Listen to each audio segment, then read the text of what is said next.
آج کی اس پوتر اور مقدس رات میں کہ جو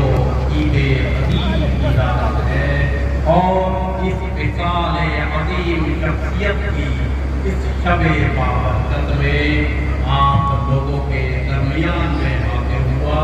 اور خاص کر اس ہستی کے بارگاہ میں ہماری حاضری ہوئی، لہذا بہت ہی دل سے ہم اپنے آپ کو نصیب سمجھتے ہیں۔ ببینید توفیق زیارت بزرگان دین، شخصیت‌های صوفی و بزرگی که دین رو زنده نگه داشتن، مانند جناب سلطان العارفین که در حقیقت توفیق زیارتشون و به اصطلاح زیارتشون اور حقیقت یہی ہے کہ بزرگوں نے انسانیت کو اور دین کو جو زندہ رکھا ہے، انہی میں سے سید العارفین سید عارف علی شاہ جی ہیں، اور ان کے زائروں کا آج ہمیں دیدار، ان کے دیدار کے ساتھ نصیب ہوا تو بڑی خوشی ملی۔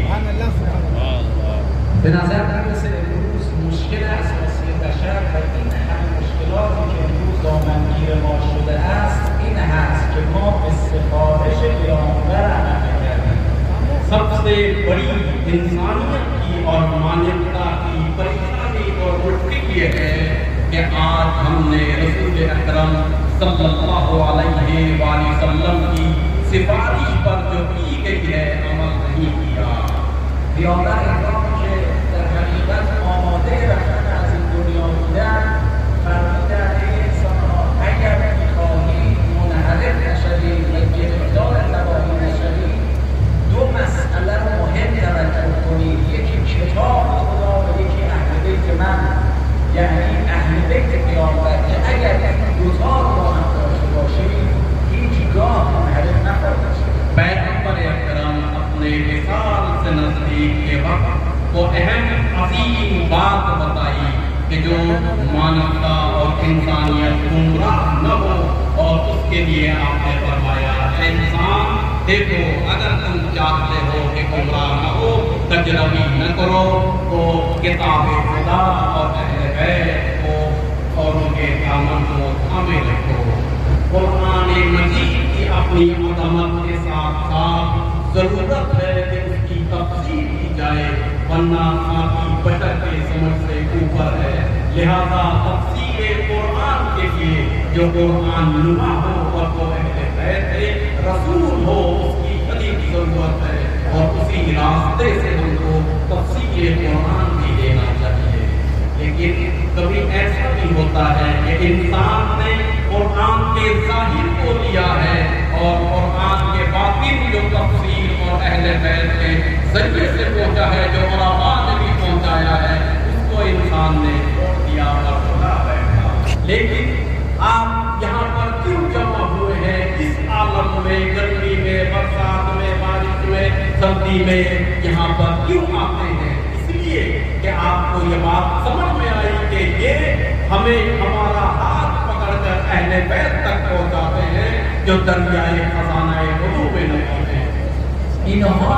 حقیقتاً انہوں نے جو کام کا آرائی کیا ہے اور وہ یہ ہے کہ جو امت مسلمہ میں لوگ اہل بیت کو اور نبی کے خانوادے کو بھول رہے تھے اس کو زندہ کیا ہے، جیسے کہ مولانا منصور عارفی صاحب نے بھی بیان کیا ہے۔ یہی وجہ ہے کہ جو اہل بیت کا پیغام کو نقل کرتے ہیں، جیسا کہ انہوں نے فرمایا کہ آپ کے وصال کے وقت سیدنا مولانا امام حسین علیہ السلام تشریف لائے اور آپ کا جنازے کو پڑھایا، جو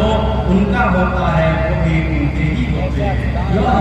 یہی وجہ ہے اسی طریقے سے ہم جب جاتے ہیں خواجہ اجمیر شریف میں اور خواجہ صاحب کی زیارت کرتے ہیں تو نگاہ اول میں جو ان کے اصلی دروازے پر فارسی زبان میں اپنے جد کے بارے میں شعر لکھا ہے، وہ شعر ہی حقیقت عرفان کی طرف لے جاتا ہے۔ بنابراین می‌بینید که در اونجا نوشته است شاه است حسین، پادشاه است حسین، دین است حسین، دین پناه است حسین، سردار ولی نداد دست در دست یزید، حق را که بنای لا اله است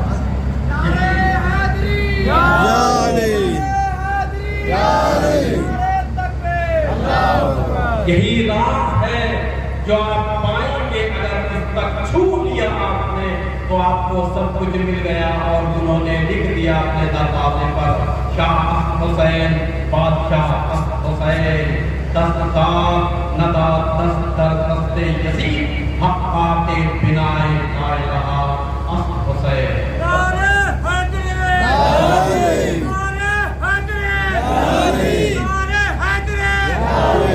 نعرہ حیدری اگر کسی کو لگانا ہو وہ بھی مجتمع شریف میں تو کم از کم دل سے لگائے نعرہ حیدری حیدری. جیو جیتے رہو.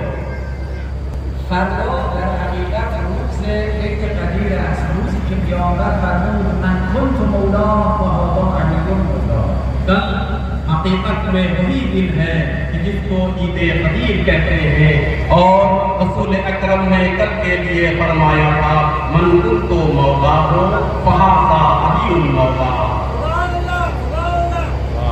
کتنا اچھا انداز سے بیان کیا اور مجھے آپ بتایا گیا کہ پتہ خانقاہوں میں درویش قدوں میں کیوں بیعت کی جاتی ہے چونکہ یہ بیعت قدیر سے ہے. اس کا سلسلہ قدیر سے ملتا ہے یعنی ولایت کی بیعت کی تکرار کی جاتی ہے. اور جتنے بھی صوفی حضرات کے فرق ہیں چاہے وہ چشتیہ ہو قادر جتنے بھی یہ فرقے ہیں لیکن حقیقت یہ ہے کہ یہ سب متصل ہوتے ہیں اہل بیت علیہ السلام سے. لگتا ہے سب کی ڈوری اہل بیت کے ہاتھ میں ہے. یقین بدانید در حقیقت بیعت با اهل بیت نزدیکی قرآن است و ما را در حقیقت به قرآن و بعد به بهشت و اهل بیت می‌رساند. حقیقت یہی ہے بیعت ان بزرگوں کا یعنی اہل بیت کی بیعت کرنی ہے اور اہل بیت کی بیعت یعنی قرآن کی بیعت ہے اور ہمیں بہشت تک سیدھا پہنچا دیتا ہے. من در پایان تشکر می‌کنم از مدیران محترم متولیان این مجموعه شریف که این فرصت رو برای من فراهم کردن و همینطور که من امروز مهمان شما هستم و سلام مردم ایران رو خدمت شما ابلاغ می‌کنم. انشاءالله روزی هم من میزبان باشم که شما تشریف بیارید ایران. میں